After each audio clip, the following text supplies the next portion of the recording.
নমস্কার, দুরন্ত বার্তা নিউজ চ্যানেলে আমি সৈকত দাস আপনাদের স্বাগত জানাই।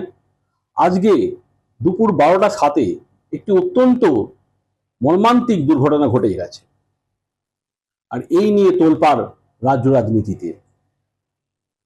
এই যে নির্মাণটি হয়েছিল, সূত্র মতে আমাদের কাছে খবর এসছে, এই নির্মাণটি হয়েছিল জানুয়ারিতে 17/1/2026। এই যে স্ট্রাকচার তৈরি হয়, এই স্ট্রাকচার কোন কোম্পানি তৈরি হয়? SMPA সংস্থার পক্ষ থেকে শম্ভুনাথ বেহারার, যিনি এই কনস্ট্রাকশনের মালিক, তার পক্ষ থেকে এই কনস্ট্রাকশন তৈরি হয়। এবং এই যে ত্রুটিপূর্ণ এই যে কনস্ট্রাকশন, সেই কনস্ট্রাকশন কিন্তু ভেঙে পড়ল। এই ভেঙে পড়ার কারণ কিন্তু যেভাবে বলা হচ্ছিল যে বর্ষার জনিত কারণের জন্য হয়েছে, কিন্তু না। মাননীয় মুখ্যমন্ত্রী শুভেন্দু অধিকারী ঘটনাস্থলে পৌঁছালেন এবং পর্যবেক্ষণ করলেন। সমস্ত কেএমডি এর তরফ থেকে, সমস্ত দপ্তরের পক্ষ থেকে উদ্ধার কার্য চালাচ্ছেন, তাদের সঙ্গে বৈঠক করলেন। সেখানে সেই জায়গাটা থেকে উনি যেটা ধারণা করেছেন, যেটা বুঝতে পেরেছেন, আরো তদন্ত হবে আগামী দিনে। যতটা বুঝতে পেরেছেন, উনি মুখ্যমন্ত্রী পরিষ্কার জানিয়ে দিলেন যে এটি কিন্তু বর্ষাজনিত কারণে স্লিপ কেটে পড়ে যায়নি, এটা ত্রুটিপূর্ণ একটি কনক্রিটের নির্মাণ ছিল, তার কারণে এই দুর্ঘটনা ঘটে।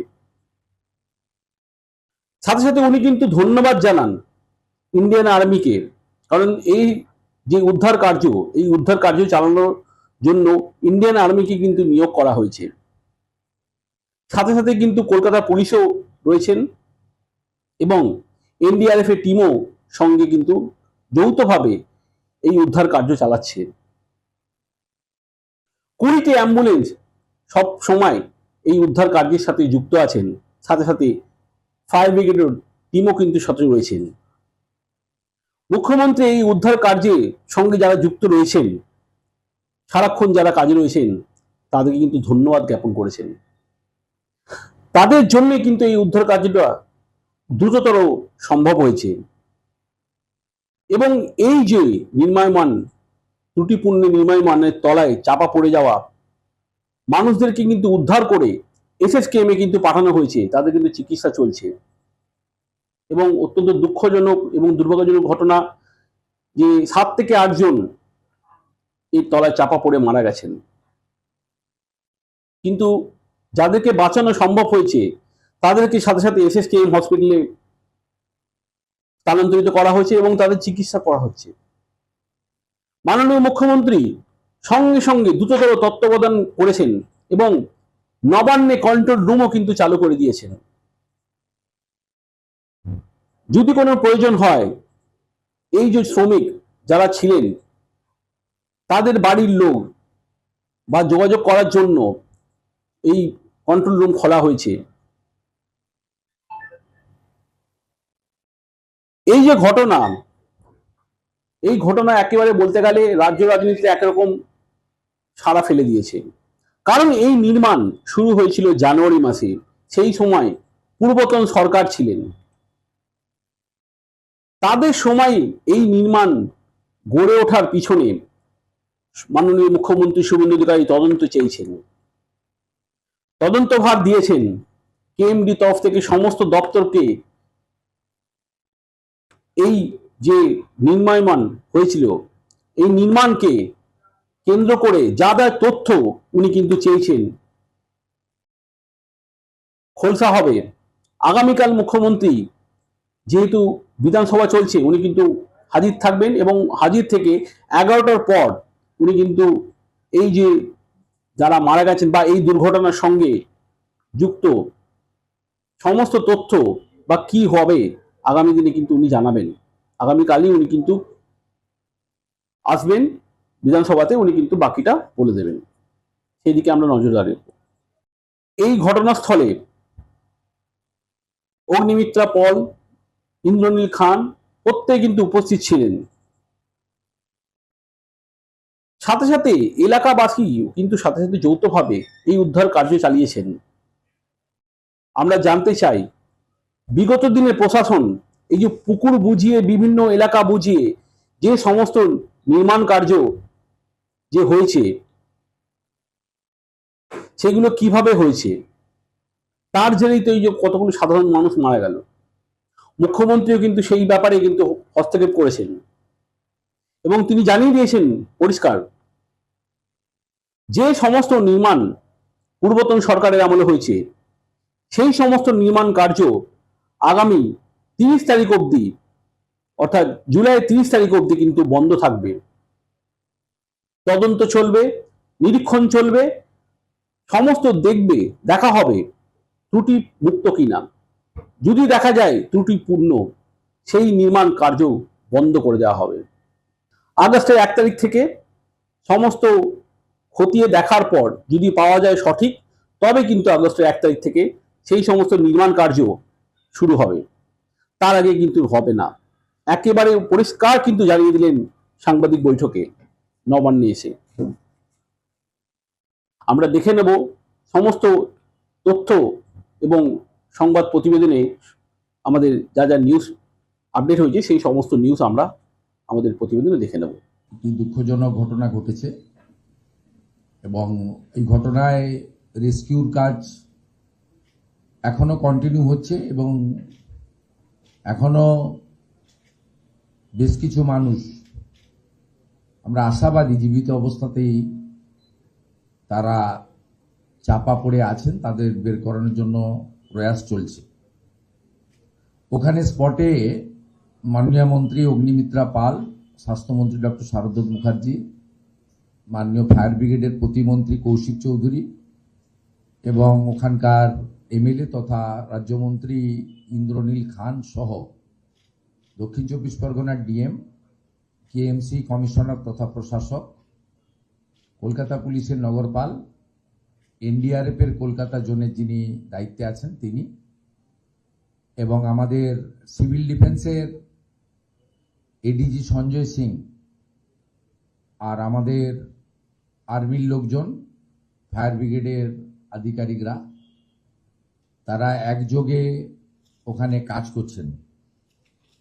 12টা 7 মিনিটে এই ঘটনা ঘটেছে এবং আমি স্পট ভিজিট করে আপনাদের কাছে এসেছি এবং এখানে আমি মুখ্য সচিব এবং স্বরাষ্ট্র সচিবকে নিয়ে আপনাদেরকে ব্রিফিংটা দিচ্ছি। ওখানেই সাংবাদিকরা ছিলেন, কিন্তু রেস্কিউ অপারেশন যেহেতু চলছে এবং এক্সিট এন্ট্রান্স পয়েন্ট যেখান দিয়ে অ্যাম্বুলেন্স বেরোচ্ছে ওখানেই সাংবাদিক বন্ধুরা দাঁড়িয়েছিলেন, তাই একজন দায়িত্বশীল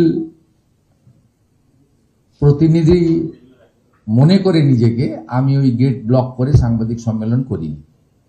আপনাদের মাধ্যমে, সংবাদ মাধ্যমকে ব্রিফ করার জন্য এখানে এসেছি। আমার সঙ্গে মুখ্য সচিব মনোজ আগরওয়াল এবং স্বরাষ্ট্র সচিব মহোদয়া সঙ্গমিত্রা ঘোষ রয়েছেন। আমরা প্রাথমিকভাবে আপনাদের যেটা বলতে পারি, যেহেতু বিধানসভা চলছে, ক্ষতিপূরণ বা ইত্যাদি বিষয়ে আগামীকাল সকাল 11টায় অ্যাসেম্বলির শুরুতে অধ্যক্ষের অনুমতি নিয়ে আমি বিবৃতি দেব। বিধানসভা চলছে, সেই কারণে আমি এইখানে কম্পেনসেশন বা অ্যাকশন নিয়ে আমি বিবৃতি দেব না, এটা প্র্যাকটিসের মধ্যে চলে, হাউস চললে। আমি এখানে যেটা আপনাদের লেটেস্ট বলবো সেটা হচ্ছে, প্রথমেই আমি ধন্যবাদ জানাবো আমাদের সিভিল ডিফেন্স, কলকাতা পুলিশ এবং ফায়ার ব্রিগেডকে। তারা যদি কুইক রেস্কিউ লোকাল লোকেদের নিয়ে না করতেন, তাহলে এই মৃত্যুর সংখ্যাটা অনেক লম্বা হতো এবং অত্যন্ত একটা মর্মান্তিক ঘটনা আজকে কলকাতা তথা রাজ্যের ক্ষেত্রে হতো। আমরা ধন্যবাদ জানাবো আমাদের এই জোনের আর্মির যিনি দায়িত্বে আছেন, এনডিআরএফ এর। আমার সঙ্গে 2:30 নাগাদ সিএস এর যখন কথা হয় মাননীয় মুখ্য সচিবের, তখনই আমরা সিদ্ধান্ত নিই যে আর দেরি না করে আমরা আর্মিকে কল করব। প্রসেস কমপ্লিট হওয়ার আগেই তারা কিন্তু আর্মিকে এবং এনডিআরএফকে পাঠিয়ে দেন। 1 ঘন্টার মধ্যে তারা 3:15-20 থেকে পুরো রেস্কিউ অপারেশনে হাত লাগান। এখন অব্দি মোট 21 জনকে উদ্ধার করা গেছে। 18 জন অসুস্থ অবস্থায় অর্থাৎ জীবিত উদ্ধার হয়েছে, কিছু জনের চিকিৎসা এসএসকেএম হচ্ছে। ওখানে স্বাস্থ্য দপ্তরের প্রতিমন্ত্রী সুমনা সরকার এবং হেলথ সেক্রেটারির নেতৃত্বে টিম কাজ করছে। সিওমইজ দক্ষিণ 24 পরগনার নেতৃত্বে 20টি অ্যাম্বুলেন্স প্রতিনিয়ত ওখানে কাজ করছে এবং গ্রিন চ্যানেল করে কলকাতা পুলিশ তাদের পৌঁছে দিচ্ছে। অর্থাৎ ওয়ার ফুটিংয়ে আমাদের যে কাজ দরকার অল টুগেদার আমরা সেটাকে প্রায়োরিটি দিয়েছি এবং আমরা অনেক পরে গেছি, কারণ কয়েক ঘন্টা রেস্কিউ করার জন্য রেস্কিউ যারা করছেন তাদেরকে সুযোগ দিতে হয়। আমি স্পটে যাওয়ার পরে আমাকে এনডিআরএফ এবং আর্মি বলেছেন যে তারা সম্পর্ক স্থাপন করতে পেরেছেন আরো বেশ কিছু 12 থেকে 15 জনের মতো ভিতরে আছেন। প্রত্যেকের সঙ্গে তাদের সম্পর্ক স্থাপন করতে পেরেছেন। জল এবং অক্সিজেন সেটা দেওয়ার ব্যবস্থা তারা করেছেন। তারা হোপফুল যে তারা তাদের বের করবেন। আরো সন্ধে পর্যন্ত চলবে। সন্ধ্যের পরে মুখ্য সচিব, স্বরাষ্ট্র সচিব ওখানে ভিজিট করবেন এবং আমি তাদের টাচে থাকব। এখান থেকে বেরিয়ে আমি এসএসকে হসপিটালে আহতদের চিকিৎসা সম্পর্কিত খোঁজ নেব এবং আগামীকাল সকাল 11টায় বিধানসভা খুললে আমি বিবৃতি দেব সরকারের পক্ষ থেকে। প্রাথমিকভাবে আপনাদের যেটা আমাকে কেএমসি থেকে বলা হয়েছে এটা বিল্ডিং প্ল্যান 17/1/2026 এই বিল্ডিং প্ল্যান অনুমোদন দেওয়া হয়েছে। 17/1/2026 ওনার অফ ল্যান্ড হচ্ছে এসএমপিএ, লিজি হচ্ছেন Shri Shambhunath Behara as partner of Behara brothers. আমি যে লফুল অ্যাকশন নেওয়া উচিত সেগুলো কালকে বলবো, শুধু দুটো লাইনে শেষ করব। এক হচ্ছে ইনিশিয়ালি কেএমসির ইঞ্জিনিয়াররা আমাদের জানিয়েছেন যে ত্রুটিযুক্ত প্ল্যান, বাকিটা টেকনিক্যাল লোকেরা কাজ করছে। রাতে রিপোর্ট পেয়ে যাব, আমি অ্যাসেম্বলিতে জানাবো যে অ্যাকশন টেকেন কি করার আমরা উদ্যোগ নিচ্ছি। সেকেন্ড থিং হচ্ছে গোটা কলকাতা কর্পোরেশন এলাকাতে নির্মীয়মান আগের আমরা সরকারে আসার আগে যে প্ল্যান স্যাংশন হয়েছে, কেএমসি কমিশনার এবং ইউডিএম এর মিনিস্টারের উপস্থিতিতে আমি জানিয়েছি। এটা পরবর্তীকালে হাওড়া এবং বিধাননগরেও আমরা করব, বা সেটা ইউডিএম এ মিনিস্ট্রি মনে করলে করতে পারে। কিন্তু আমি সরাসরি নির্দেশ দিয়েছি কেএমসি কে যে আন্ডার কনস্ট্রাকশন যত আছে, বিশেষ করে কমার্শিয়াল বা যেখানে জলাশয় বুঝিয়ে হয়েছে, আগের কর্পোরেশনের বা সরকারের যে আমলে অনুমোদিত প্ল্যান 31 জুলাই অবধি কাজ বন্ধ থাকবে এবং অডিট হবে।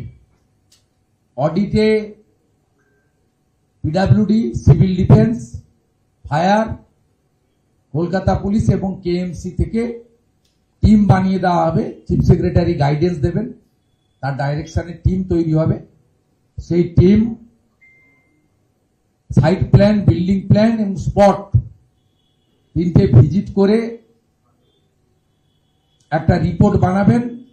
এক্ষেত্রে কলকাতা মেট্রোর কাজ এবং কলকাতা পোর্ট এরিয়ার যে সমস্ত লিজি জমিতে কাজ, তাকেও আমরা তাদের সহযোগিতা নিয়ে এই ইনকোয়ারির আওতায় আনব।